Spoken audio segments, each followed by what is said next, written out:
সময়টা ঠিক ভালো যাচ্ছিল না, জাতীয় দল থেকেও বাদ পড়েছিলেন। সবাই বলছিল সে ফুরিয়ে গেছে। হ্যাঁ দর্শক, বলছি মুস্তাফিজের কথা। নানা নেগেটিভিটি যখন চারদিকে ছড়াচ্ছে ঠিক তখনই নিজের জাত চালালেন মুস্তাফিজ। আইপিএলে চেন্নাইয়ের মুস্তাফিজকে নিলে অনেকেই বলছিল ডিজিটাল মার্কেটিং বা অনলাইন মার্কেটিং এর জন্য তাকে নেওয়া হয়েছে।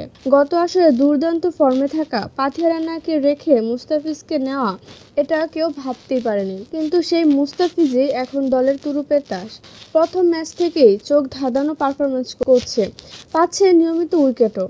এরপর থেকে একাদশে তো নিশ্চিতই মুস্তাফিজকে নিয়ে বোলিং পরিকল্পনা সাজাচ্ছে চেন্নাই। মুস্তাফিজের এই অভাবনীয় উন্নতিতে অবদান আছে বাংলাদেশের জাতীয় দলের সাবেক পেস বোলিং কোচ অ্যালেন ডোনাল্ডের। তিনি চলে গেলেও তার দেওয়া শিক্ষা অনুযায়ী পারফরমেন্স করছে মুস্তাফিজ। টাইগারদের সাবেক এই কোচ মনে করেন মুস্তাফিজ এখন সেরা ছন্দে আছে এবং মুস্তাফিজই এখন চেন্নাই সুপার কিংসের তুরুপের তাস।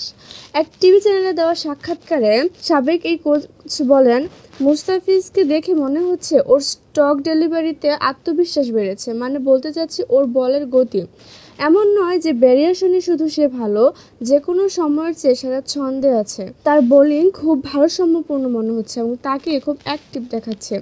মুস্তাফিজকে নিয়ে অনেক দিন নিবিড়ভাবে কাজ করেছে অ্যালেন ডোনাল্ড।